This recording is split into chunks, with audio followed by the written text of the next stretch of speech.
Meus caros irmãos e irmãs, em nome do Senhor Jesus, o Senhor da glória, tenham todos uma boa noite. Vamos sair do nosso programa. Eu estive sendo consultado neste dia, principalmente, em função dos últimos acontecimentos no nosso país, onde temos observado e percebido um levante e que tem mexido com todo, eu diria, todo o país. Nós somos brasileiros e a grande questão é qual deve ser a nossa postura, o que devemos fazer, nós que fomos resgatados de onde? Do império das trevas e transportados para o reino do Filho do amor do Senhor.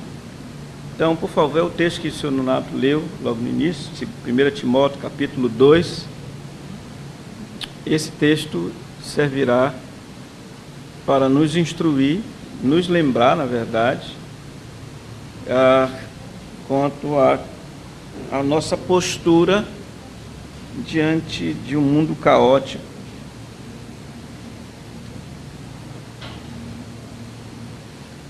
E a minha oração é que todos nós sejamos mansos no sentido de recepção da palavra do Senhor, porque é a palavra do Senhor, e faremos muito bem se assim procedermos. Mansidão, receber, não com raiva, com indisposição, mas receber a palavra. A leitura em si ela é muito interessante. Antes de tudo, pois, exorto que se use a prática de súplicas, orações, intercessões, ações de graças em favor de todos os homens, em favor dos reis e de todos os que se acham investidos de autoridade, para que vivamos vida tranquila e mansa, com toda piedade e respeito.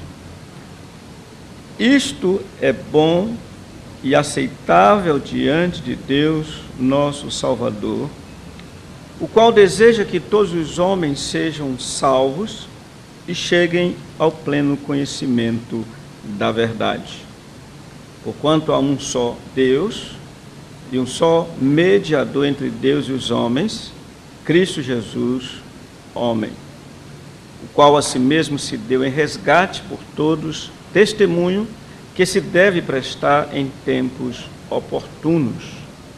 Para isto fui designado pregador e apóstolo, afirmo a verdade, não minto, mestre dos gentios na fé e na verdade. Quero, portanto, que os varões orem em todo lugar, levantando mãos santas, sem ira e sem animosidade. Aí ele fala da mesma sorte, fala sobre as mulheres. Pai Celeste, mais uma vez rogamos que nos conceda da Tua graça, que o Senhor nos fale, que o Senhor nos instrua, que o Senhor tome cativo todo o pensamento à obediência do Salvador, nosso Senhor Jesus, Teu Filho bendito. Em nome dele que oramos, nesta hora, rogando entendimento. Amém. Bem, usando a expressão do apóstolo Paulo, eu também quero dizer, antes de tudo, mas não o antes de tudo que está aqui, é interessante que nós lembremos um pouco qual era a época dele, qual era a ocasião dele, como era a sociedade dele. O apóstolo Paulo, nessa época, tinha, tudo indica, como imperador do maior reino da época. Na verdade, Roma imperava praticamente o mundo todo, Nero. Vocês ouviram? Nero era o imperador. Nero tinha seus governantes, Nero não governava sozinho.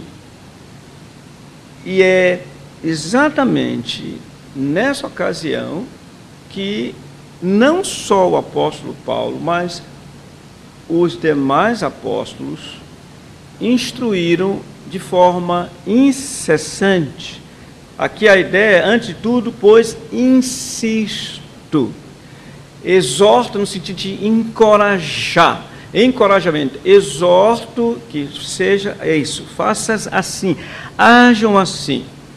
Esse capítulo 2, nele o apóstolo está querendo instruir a igreja, aos irmãos, como é que eles deveriam se comportar no culto. O verso 8 fala dos homens, como eles deveriam se comportar no culto. Os versos 9 até o versículo 15, ele mostra qual deve ser a atitude da mulher também no culto. E começa o capítulo 3 instruindo acerca de como deveria ser a liderança da igreja. Mas antes de ele dizer qual deveria ser a atitude dos homens e das mulheres no culto público, ele chama atenção para algo que ele considerava de suma importância. Por isso ele diz, antes de tudo, em termos exatamente de importância, ele então escreve isso aqui. Vejam que ele não é diferente de outros autores. Vamos lembrar agora o seguinte, ele vai aqui, quando ele trata aqui, ele toca numa questão fundamental, que é a relação igreja e Estado. A igreja e o Estado. O Estado é o que nós, como cidadãos, por exemplo, brasileiros, nós pertencemos a um Estado, nós estamos debaixo de um Estado, nós somos dirigidos por um Estado como cidadãos brasileiros. Mas vocês lembram muito bem o que o apóstolo Pedro e outros disseram às autoridades lá em Jerusalém, na verdade em Roma, disseram o seguinte, antes importa obedecer a Deus do que aos homens, porque queriam silenciá-lo. Então, quando há uma crise entre a autoridade divina e a autoridade humana, prevalece a autoridade divina. Vocês lembram quando o Senhor Jesus Cristo disse a Pilatos, quando este disse assim, não sabes que eu tenho autoridade para te soltar e para te crucificar? Ele respondeu com propriedade, nenhuma autoridade terias sobre mim, se de cima não te fosse dada. Por isso, quem me entregou a ti tem maior pecado. E aí, a partir daí, Pilatos ficou apavorado com essa ideia de o Senhor Jesus falar desse jeito. Ora, eu pergunto, o Senhor Jesus Cristo fez muito bem a distinção entre dar a César o que é de César e a Deus o que é a Deus. A igreja tem que estar separada do Estado. Tudo bem? São dois reinos diferentes. O reino de Cristo e o reino civil, eu quase digo assim, um reino maligno. São dois reinos distintos. E nós precisamos saber como nos conduzir, uma vez que nós estamos debaixo da autoridade do Estado, porque toda autoridade foi instituída pelo Senhor Deus, debaixo da autoridade do Estado, e como é que devemos fazer. Mas antes, vamos a 1 Pedro,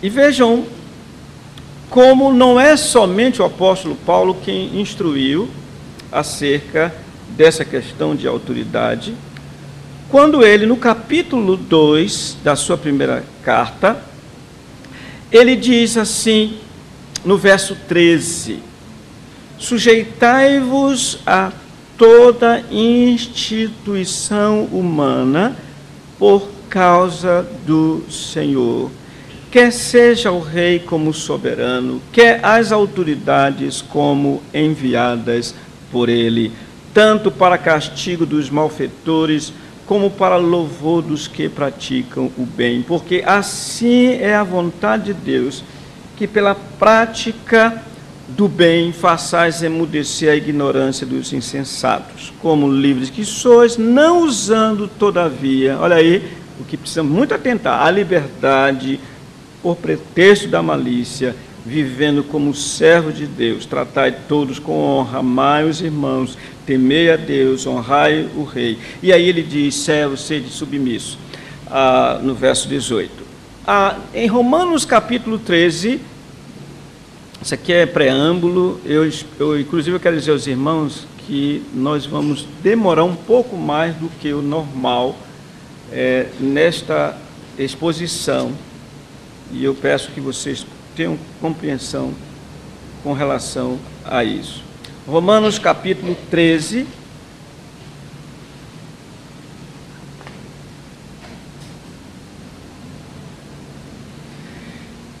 aqui é nos dito: todo homem esteja sujeito às autoridades superiores, porque não há autoridade que não proceda de Deus, e as autoridades que existem foram por ele instituídas, de modo que aquele que se opõe à autoridade resiste à ordenação de Deus, e os que resistem trarão sobre si mesmos condenação, porque os magistrados não são para temor quando se faz o bem, e sim quando se faz o mal. Queres tu não temer a autoridade, fazes o bem, terás louvor dela, visto que a autoridade é ministro de Deus para teu bem.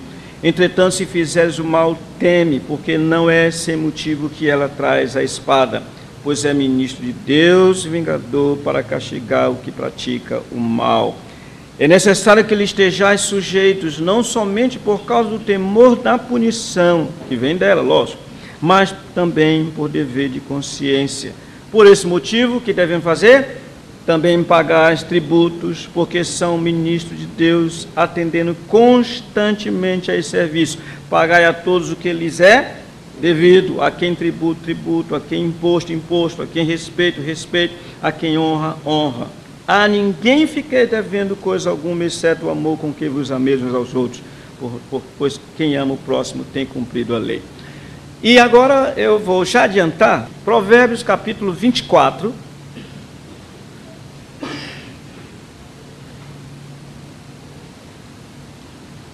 que isso é muito antigo, tá? A rebeldia, levante, é muito antigo. Salomão, na sua sabedoria, ele assim se expressou no versículo 21.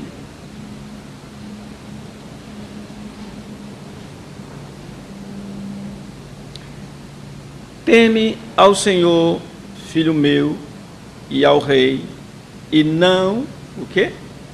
Te associes com os revoltosos, porque de repente levantará a sua perdição, e a ruína que virá daqueles dois, quem a conhecerá? Ok.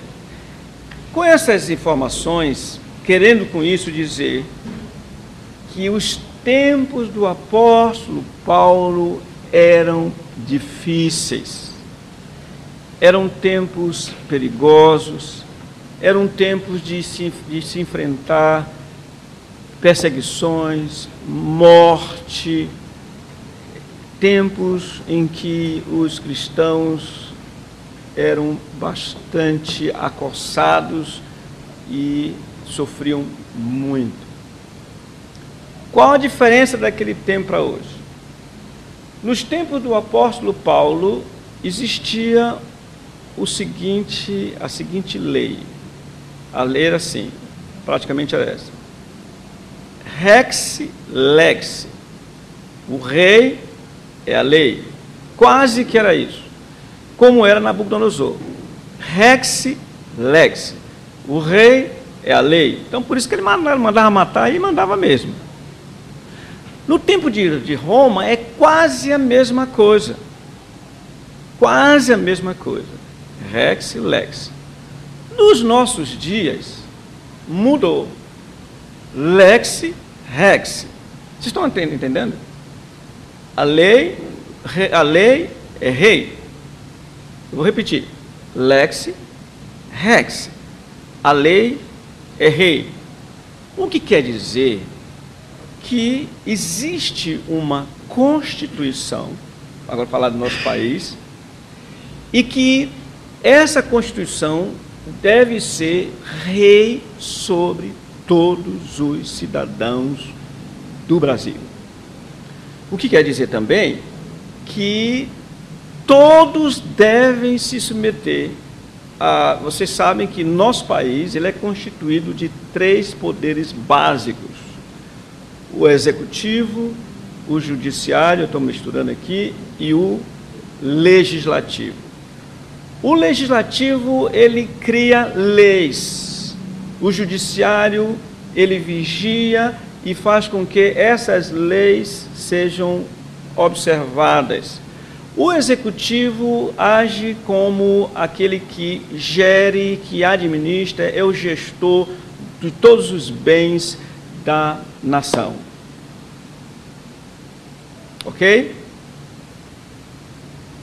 Nós que pertencemos a um reino, o reino de Cristo, aprendemos uma coisa que ela deve ser aplicada não somente aqui no nosso meio, não. São 2 coisas que devem reger toda a nossa conduta: decência e ordem. Ordem e decência. Essas 2 coisas têm que ser a nossa bandeira. Ordem e decência. Assim como no culto. Vocês imaginam o seguinte, no nosso caso aqui, se não houvesse ordem, nós teríamos uma Babel aqui em culto. Como os coríntios foram duramente advertidos pelo apóstolo Paulo, repreendidos por ele, porque existia uma confusão no culto prestado lá pelos coríntios. Por isso ele pôde colocar ordem e dizer assim: esse é o mandamento, essa é a expressão nossa, a nossa bandeira cristã: ordem e decência. E o Senhor Deus demonstra isso desde o início, quando ele estabeleceu a ordem. Não é à toa que ele criou o homem, criou a mulher. Não é à toa que ele criou o Estado, exatamente como nós acabamos de ler aqui. O Estado tem o dever de manter a ordem. E o Estado tem o dever de também manter a decência. Ele mesmo deve ser decente e deve exigir decência. Ok? Eu vou abrir para a pergunta. Eu sei que hoje a gente vai sair aqui meia-noite, eu imagino. Mas observe bem. Vamos, com essas coisas em mente, vamos olhar o texto que nós lemos. A preocupação do apóstolo Paulo. Antes de tudo, isso é fundamental, é o que ele está dizendo. Eu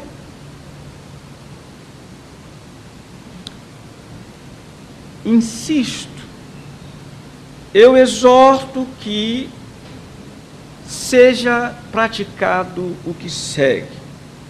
É prática. É uma conduta, isso deve ser uma questão observada continuamente. Que se use a prática de quê? Súplicas, 4 coisas ele lista aqui: orações, intercessões, ações de graças em favor de todos os homens.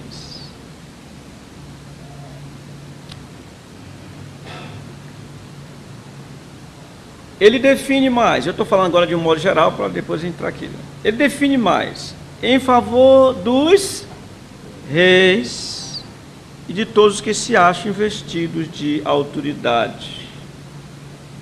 E então ele traz o propósito desta bela atitude da igreja. Ele diz: para que vivamos vida o quê?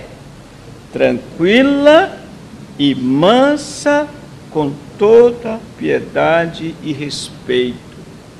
E ele diz então em seguida que isso que ele está exigindo não é coisa dele. Não, porque ele diz: isto é bom e agradável, essa é a expressão, e aceitável diante de Deus, nosso Salvador.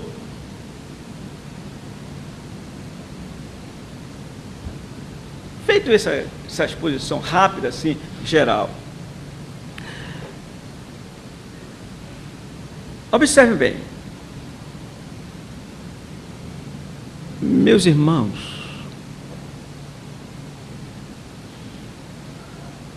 vocês acham que cabe aos cristãos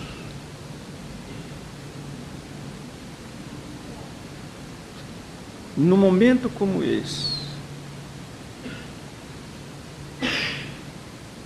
sem estarem vivendo vida tranquila e mansa, com toda piedade e respeito, se envolver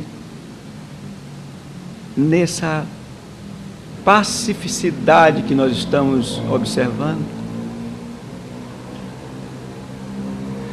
que é uma demonstração, vejam bem, é uma demonstração interessante. Você não tem cara de liderança ainda, mas tem. Não nos enganemos, não. Existe propósito por trás disso. Não nos enganemos, não. Mas a pergunta é: estamos nesse espírito? Orando, coração quebrantado, vendo um policial ensanguentado, vendo a força branca. O que é força branca? Uma multidão pacífica avançando e ninguém pode impedi-la. Vai avançando, levanta sua bandeira e chama isso de pacífico. E não nos enganemos, irmãos, porque existe um sistema envolvido aí, e tem a ver com política. A mídia está favorecendo isso. Vocês ainda não perceberam, não? Ela está favorecendo isso. Porque quando a mídia... Você sabe o que eu estou falando de mídia, né? A televisão, os jornais. Quando a mídia focaliza a ideia, naquela ideia de que é pacífico e que o que está ultrapassagem de limites é de uma minoria, é de etc, etc. Não nos enganemos. Não nos enganemos, porque não é verdade isso.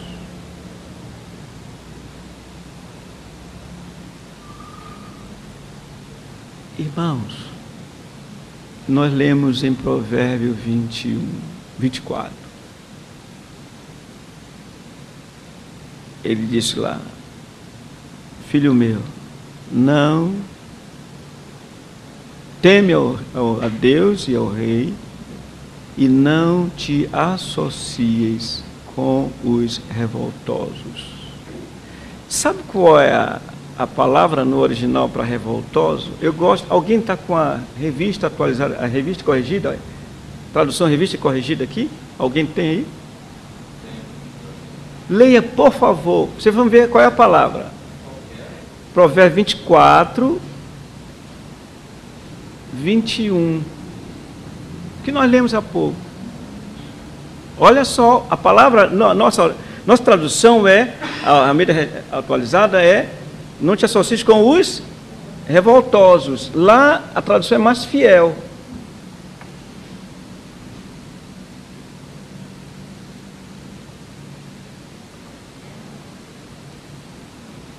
Não achou, não? É Provérbios 24.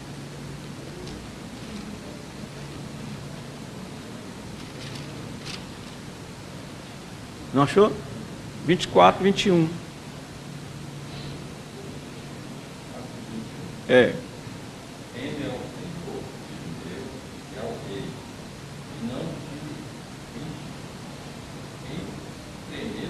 É.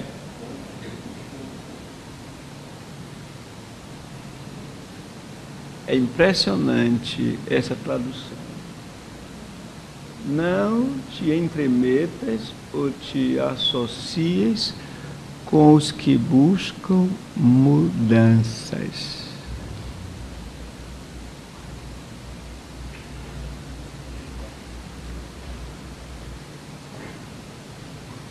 Evidentemente que quando se traduz a nossa aqui como revoltosos, esse é o sentido dessa mudança, porque há mudanças e mudanças, existem mudanças que são benéficas, são boas, mas eu quero me apegar agora com isso aqui. Olha, nós precisamos praticar isso aqui. Quando tivermos praticando isso aqui, que aqui em 1 Timóteo 2 nos mostra, quando estivermos orando, o coração quebrantado, saímos às ruas, reivindicando o que acharmos que devemos fazer. Nesse espírito aqui, não demos um passo, porque a nossa motivação não é agradável, não será agradável diante do Senhor Deus. Qual é a cor do partido do cristianismo bíblico? Qual é a cor? Tem cor? Qual é a cor do partido do cristianismo? Escolhe um partido. Escolhe? Não. Vocês viram aqui todos várias vezes. Meus irmãos, preste atenção uma coisa. Nós precisamos ser livres de todos, a fim de, por todos os modos, ganhar o maior número possível. É por isso que eu digo para vocês, vou dizer uma coisa para vocês, é complicado um cristão se apegar com unhas e dentes a um determinado partido político. Porque ele vai fechar a porta da evangelização para os demais partidos.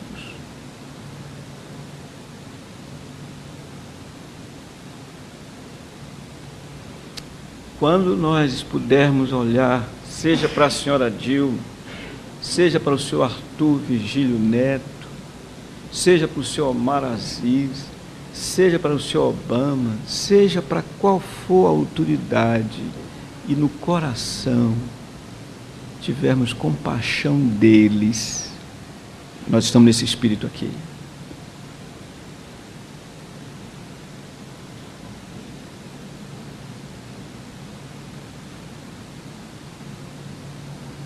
E quero dizer para vocês, irmãos, o seguinte, eu já tive militância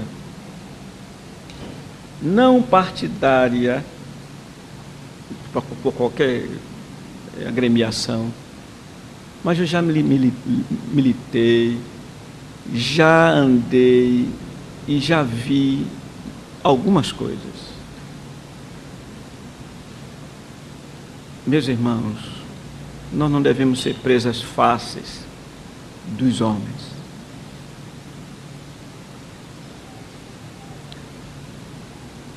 Súplicas,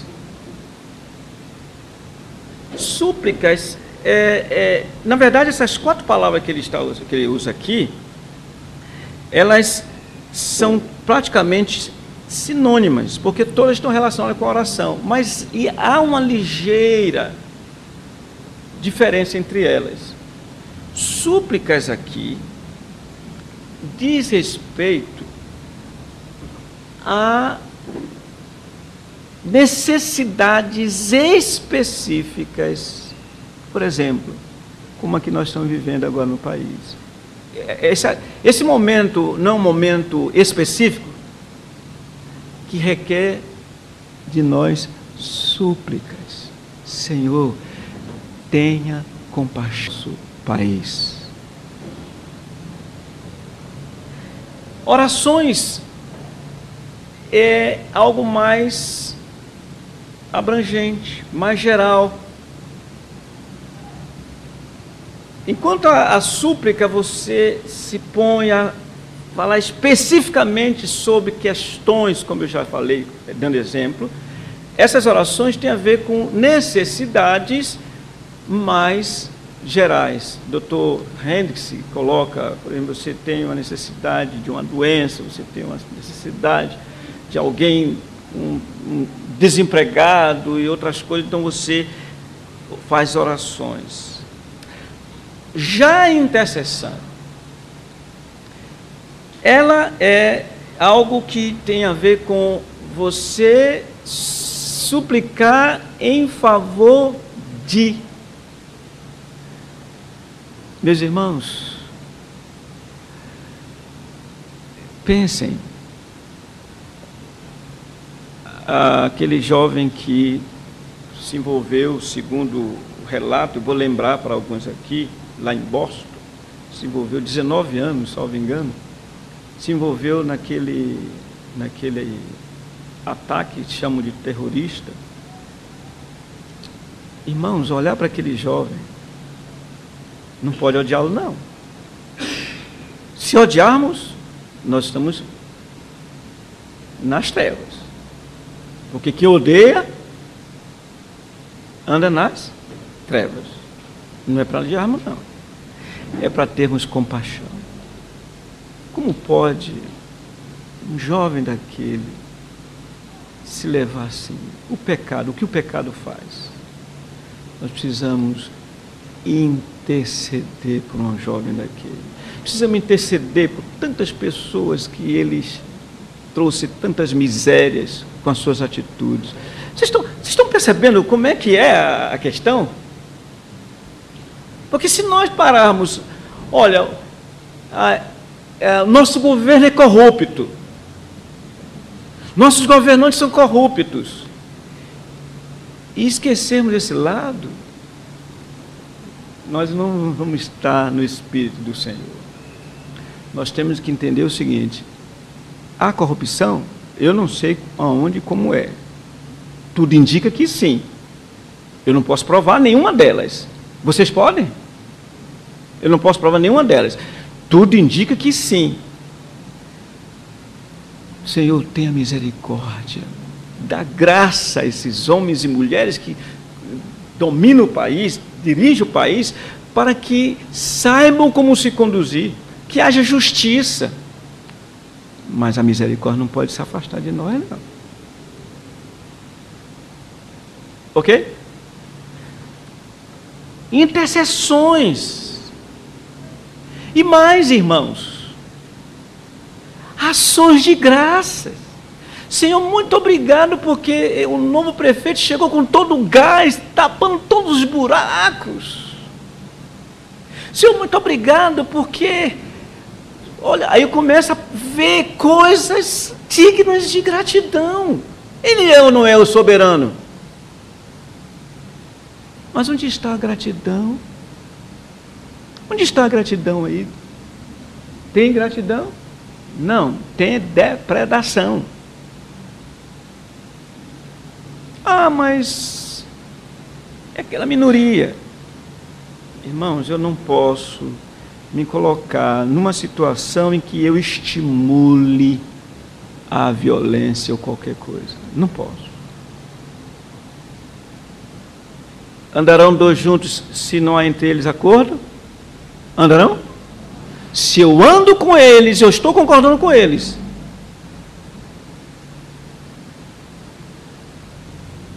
Em favor de todos os homens, de novo, o cristianismo não tem bandeira.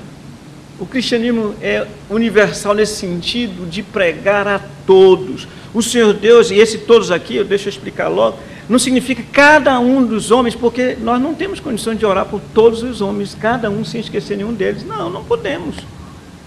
Mas eu sou favorável à interpretação de que aqui se refere a todos os grupos, todas as etnias, não importa se são reis, não importa se é a plebe, não importa se são os sábios, não importa se são os ignorantes, não importa se são homens, se são mulheres, todos esses grupos, o Senhor Deus tem interesse neles, porque os seus eleitos estão aí envolvidos neles, são dentre eles. Eu não posso olhar para ninguém e odiar, senão eu não estou no espírito do cristianismo. O espírito do cristianismo é aquele que diz assim: há um só Deus e um só mediador entre Deus e os homens, Cristo Jesus, homem. Esse é o testemunho que eu devo dar em tempos oportunos. É o que está aqui. Ele foi entregue e se deu a si mesmo, regaste por todas essas pessoas desses grupos, não é cada uma pessoa, todos. E eu preciso testemunhar isso. Eu não posso fechar portas, eu tenho é que abrir portas. Vocês estão acompanhando? Não posso. Não é esse meu papel. Não é esse o nosso papel. E então, quando é assim, quando eu não faço partidarismo, quando eu oro, seja Nero, seja Calígula, seja o Constantino, que foi o imperador light, que trouxe prejuízo para o cristianismo também, seja quem for, aí eu venho um propósito. Qual é o mesmo propósito dessa postura da igreja? Leia de novo, por favor. Para que... Vamos ler juntos? Para que vivamos vida tranquila e mansa, com toda piedade e respeito. Sabe o que é isso?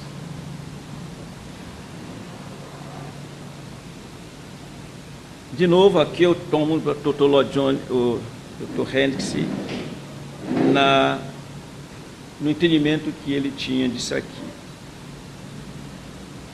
Vida tranquila, ele diz, tem a ver com as perturbações exteriores.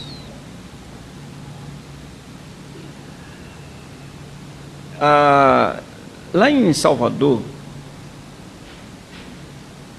todos os anos, no período, daquele período carnavalesco, a igreja presbiteriana da Bahia, a igreja mãe, ela fecha, ela não funciona durante o período carnavalesco.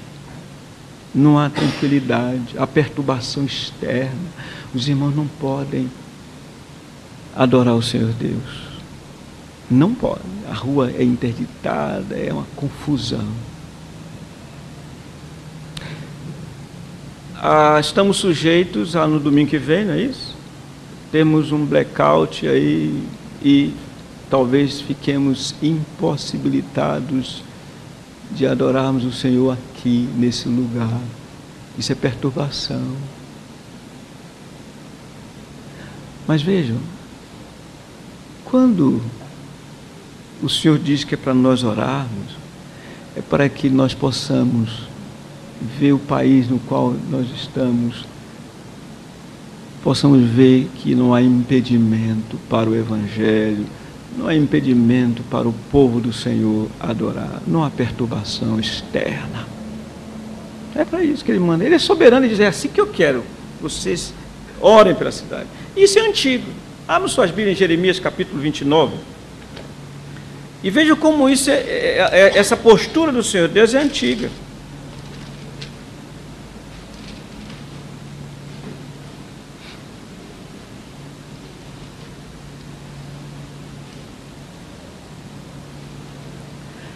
Em Jeremias capítulo 29, o Senhor Deus mandou que Jeremias contrariasse os espíritos maus que estavam no meio dos irmãos da igreja do Senhor. Porque estavam dizendo assim, olha, eles estavam no cativeiro, estavam na Babilônia, a coisa era dura. E então, surgiram alguns profetas, que eram falsos profetas, para dizer o seguinte, olha, Jeremias não veio com essa história de dizer que nós vamos passar 70 anos aqui? Nada, gente, não vamos passar 70 anos não, isso é conversa de Jeremias. É o tal de Ananias, ele disse assim, ó, dentro de 2 anos eu tornarei a trazer a este lugar todos os utensílios da casa do Senhor, dizendo que foi o Senhor que falou.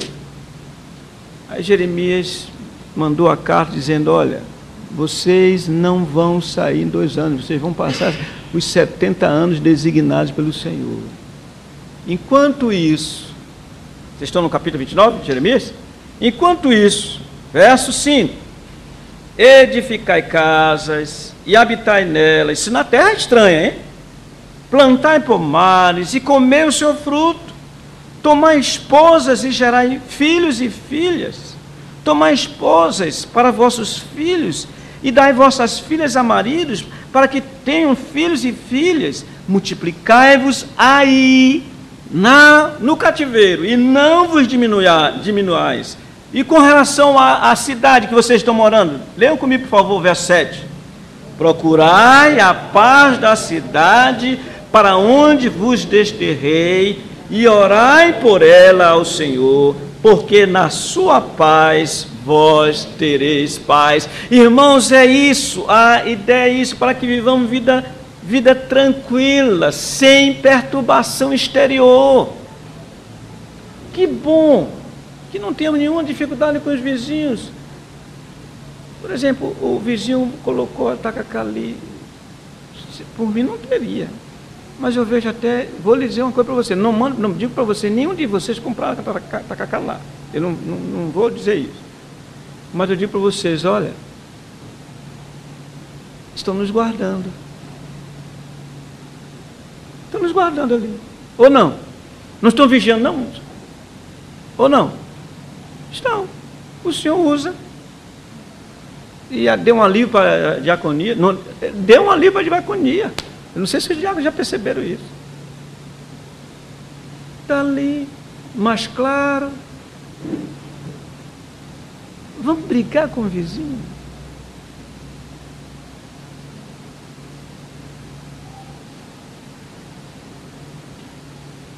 Isso é bom, para que vivamos vida tranquila. Lembre-se, tranquila aqui é a tranquilidade do ponto de vista exterior. E mansa, aqui tem a ver com a tranquilidade interior.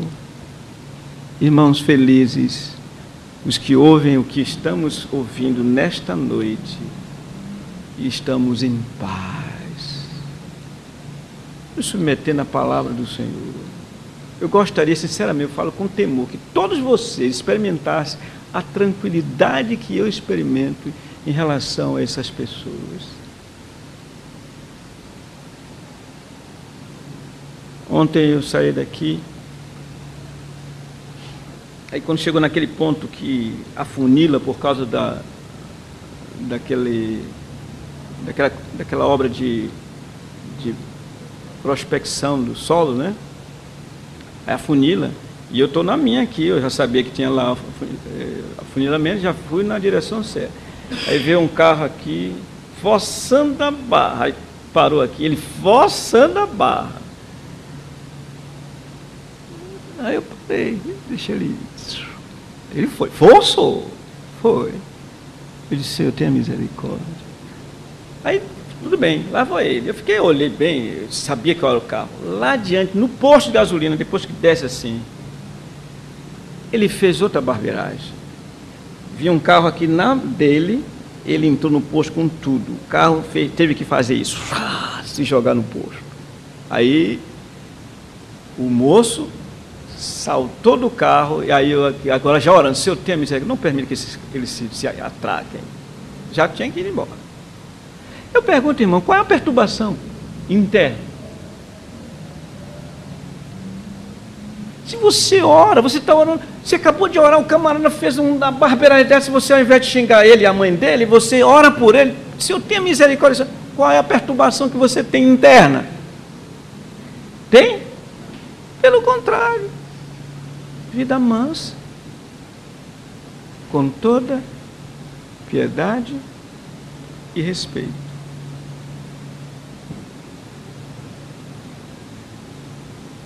Irmãos, eu confesso a vocês uma coisa.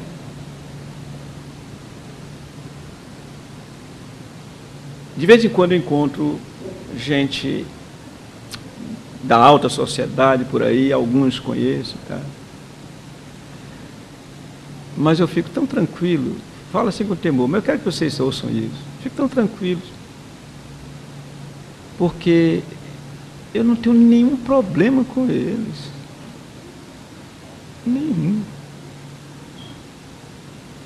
Oro por eles, quero o bem deles. E sabe o que eu quero dizer com isso? Outro dia encontrei, na entrada do elevador, o senhor Arthur Vigílio, então senador da época. E ele, vocês sabem que o político fala com todo mundo, não fala? E eu falei bem com ele. Irmãos, eu não gostei de algumas atitudes dele, mas eu não odiei esse homem, não. Pelo contrário, o Senhor tenha misericórdia, olha como esse homem está agindo. Se eu me encontrar com qualquer um deles, pela graça do Senhor, eu não vou me sentir depois hipócrita por ter apertado a mão deles, ou ter sorrido para eles, e na verdade não gosto dele, fico falando mal dele por trás. Não. Com toda piedade e respeito. Respeito. Irmãos, as autoridades devem ser reverenciadas, devem ser respeitadas, porque essa é a vontade do Senhor. Isto é bom, isto é aceitável diante de Deus, nosso Salvador. Paulo fala a mesma coisa que ele está dizendo aqui, lá em Tito, de uma forma um pouco diferente. Mas é a mesma coisa, a ideia é a mesma. E com isso eu termino. No capítulo 3 de Tito,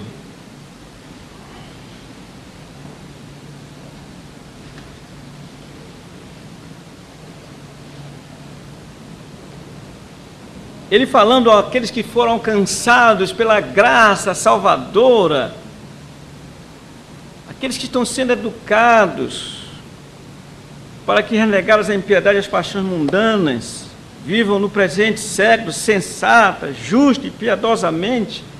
Ele diz, com relação ao Estado, olha o que ele diz, verso 1 do capítulo 3, lembra-lhes que se sujeitem aos que governam, às autoridades, sejam obedientes, estejam prontos para toda boa obra, não difamem a ninguém, nem sejam altercadores, mas, o quê? Cordatos, gentis, dando provas de toda cortesia para com todos os homens. Aí ele dá uma razão negativa. Pois também nós outrora éramos o que eles são hoje, nécios, desobedientes, desgarrados, escravos de toda sorte de paixões e prazeres, vivendo em malícia e inveja, odiosos e odiando-nos uns aos outros, até que se manifestou a graça salvadora, a benignidade de Deus nosso Salvador e o seu amor para conosco.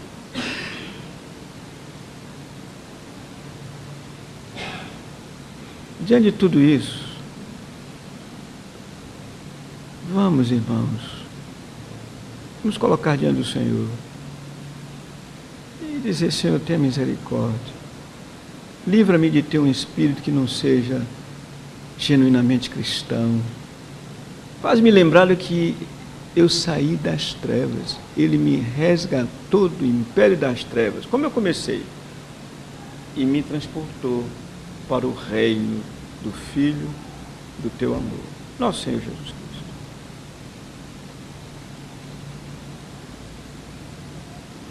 Ok?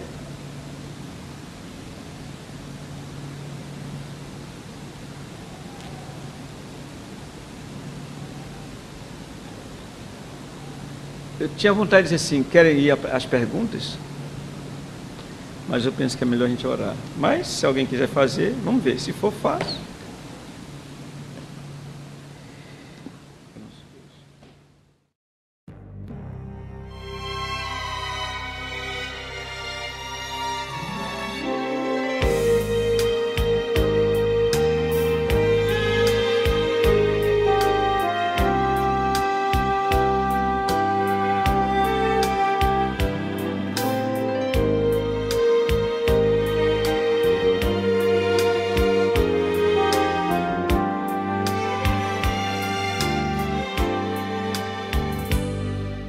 Ó Pai, eu queria tanto ver o meu Senhor descer